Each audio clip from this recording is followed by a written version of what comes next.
피청구인 대통령 박근혜를 탄핵한다. 2017년 3월 10일 박근혜 전 대통령 탄핵 선언으로 국민의 함성 소리가 전국에 울려 퍼졌습니다.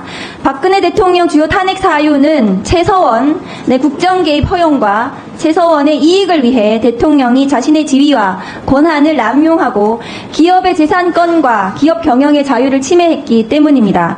윤석열 대통령은 어떻습니까? 지금까지 나온 의혹만으로도 차고도 넘쳐 박근혜 대통령을 따라잡고도 남는 상황입니다. 가장 최근에 문제가 되고 있는 예를 들어보겠습니다. 김건희 여사가 김영선 전 국민의힘 의원에게 텔레그램 메시지를 보내서 지역구를 옮겨라, 맞춤형 지역 공약으로 지원하겠다고 한 사실이 언론에 보도되었습니다. 후보자 보셨나요? 그것까지는 보지 못했습니다. 언론 보도를 좀 보십시오. 헌법재판 하셔야 되잖아요. 네, 열심히 보겠습니다. 공직선거법에 따르면 실제 행동과 상관없이 경선 후보자에게 지역구를 옮기게 하고 맞춤형 공약으로 지원하겠다고 약속한 사실이 있다면 불법입니다. 공직선거법 230조 지금 보시면 매수 및 이해 유도죄에 따르면 당내 경선과 관련해서도 공사의직, 그러니까 경선 후보자가 되게 하는 것을 약속하는 그 행위만으로도 사실상 기수에 해당하는 불법 행위라고 되어 있습니다. 공직선거법을 한번 보시죠. 김건희 여사가 보냈다고 언론 보도된 메시지를 한번 보실까요? 김영선, 다음 거 보여주세요. 김영선 의원의 지역구였던 창원에서 김해로 지역구를 옮겨줄 것을 요청하고, 그리고 그에 따른 지원 방향으로 윤석열 대통령이 맞춤형 지역 공약을 마련할 것이다. 이런 식의 언론 보도가 있었습니다. 그리고 김영선 전 의원은 실제로 그 후에 지역구를 김해로 옮겼고, 대통령은 지역순회 민생 토론회를 통해서 지역 공약을 남발하고 다녔습니다. 총선 직전인 2024년에만 3월까지 서울, 부산, 대구, 경남 걸쳐서 22번에 걸쳐 이루어졌고, 수도권에서 8차례나 개최되는 등 이래서 시민단체의 고발까지 불러일으켰습니다. 후보자가 기억하셔야 될 것입니다. 자, 대통령 배우자 요청, 대통령의 실행, 이 모든 것이 불법 정황으로 저는 보여집니다. 텔레그램 메시지, 음성 녹취가 있다고 언론에서 지금 보도되고 있는데요. 이것이 세상 밖으로 나와 증거가 되기까지에는 시간 문제라고 저는 생각합니다. 김건희 여사가 대통령인지 아니면 대통령의 비호 아래 이른바 비선 실세로서 대통령의 의사결정과 국정, 인사 문제 등에 광범위하게 개입해서 사익을 취한 것인지 국민들은 이제 혼란스러워하고 있습니다. 이것은 국정농단을 일삼은 것이라고 봐도 될 것 같습니다. 다음 거 보여주시죠. 자, 대통령 임기가 절반이 안 돼서 벌써 제2요구권을 15번 사용했고요. 이승만 대통령의 45건 기록을 깨트릴 추세입니다. 그 중에서도 본인과 배우자의 범죄 행위를 밝히기 위한 특검법에도 거부권을 계속해서 반복적으로 사용을 하고 있습니다. 학계에서는 지금 김철수의 헌법학 개론입니다. 후보자께서도 헌법재판을 하셔야 되니까 보셔야 되는데요. 이런 정당한 이유가 없는 법률안 거부권의 남용은 탄핵 사유가 된다고 보수적인 김철수 헌법학 개론에서도 말하고 있습니다. 후보자 이거 아시나요? 네. 다음 거 보여주시죠. 미국의 닉슨 대통령의 워터게이트 사건 보도입니다. 자신을 향한 수사에 대해서 거부권을 사용했다가 탄핵에 직면하자 사임한 사례는 너무나 자주 인용되는 사례입니다. 자, 다음 거 보여주시죠. 지금까지 거론되는 그 밖에도 윤석열 대통령의 탄핵 사유는 차고 넘칩니다. 윤석열, 김건희 대통령 부부의 위법행위는 지금 후보자가 보시는 바와 같습니다. 자, 대통령의 배우자는 국정에 관하여 어떤 의사를 결정할 권한이 없죠. 후보자, 네, 맞습니까? 네. 그럼에도 불구하고 대통령 또한 절대 개입해서는 안 되는 선거 내지 공천에 개입했다면 명백한 국정농단에 해당하고 민주주의의 근간을 흔드는 진략입니다.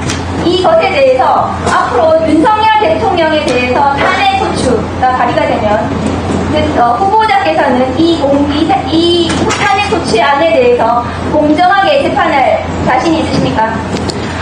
헌법재판관으로 임명이 된다면 공정하게 업무에 임하겠습니다. 네, 수고하셨고요. 공직자가 골프 칠 때는 어떤 때 쳐야 된다고 생각하십니까? 매우 유의하면서 쳐야겠죠? 예를 들면 국지도발이, 특히 국방부 장관 혹은 경호처장 혹은 군 관련된 인사일수록 국지도발이 있거나 태풍, 수해 등의 어떤 피해가 있거나 재난 상황 시에는 자제하셔야겠죠? 네, 그렇습니다. 그건 당연하죠.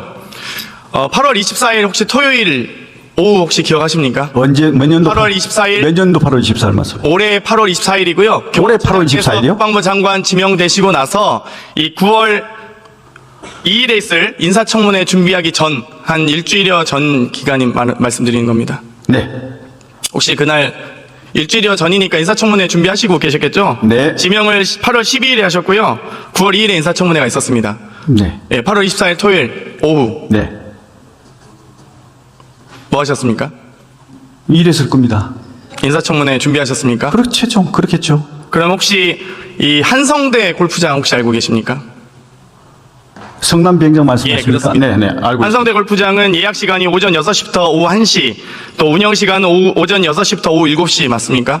그건 잘 모르겠습니다. 마지막 티가 들어오는 시간이 1시에서 1시 30분 정도라서 한 5시간 정도에서 운영을 마감한다고 하더라고요. 글쎄, 그건 잘 모르겠습니다. 아주 중요한 제보가 왔습니다. 이 8월 24일 이전 8월 22일에 부천 화재 사건으로 인해서 안타까운 희생자들이 많이 나왔었습니다. 알고 계십니까? 네, 알고 그리고 23일, 24일에 장례식이 있었고요. 25일과 26일에는 발인이 있었습니다. 그 고인들의 명복은 비시죠? 비시나요? 당연하죠. 네, 당연하죠. 그런데 8월 24일 이 한성대 골프장 5시에 전임 골프팀이 다 빠져나가고 난 이후 시점에 윤석열 대통령과 김건희 여사 그리고 경호처 1인이 이 한성대 골프장을 이용했다는 제보가 있습니다. 그 경호처 1인이 장관 아니십니까?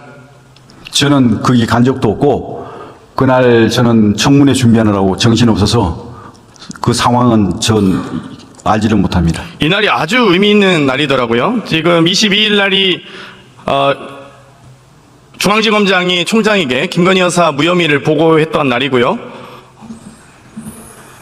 이 여러 가지 사도광산에 대한 유네스코 등재 그리고 이 여러 이 당시 유네스코 등재 등의 이 반발이 있었고 독립기념관이 임명되면서 여러 반발이 있었던 이 시기였습니다. 하지만 그럼에도 불구하고 부천 화재 사건으로 인해서 많은 사상자가 일어났고요. 또 장례 절차가 진행되고 있는 이 시기에 윤석열 대통령과 김건희 여사가 8월 24일 토요일 오후 5시에 한성대 골프장에서 많은 분들이 이제 빠져나가고 나서 골프장을 이용했다는 제보가 있습니다. 이게 대해서 전혀 모르신다고요? 예, 저는 만약 알지 못합니다. 장관께서 후보자 신분에 인사청문회 준비 안 하고 대통령 내외와 골프 치셨다면 당연히 이건 낙마사유겠죠?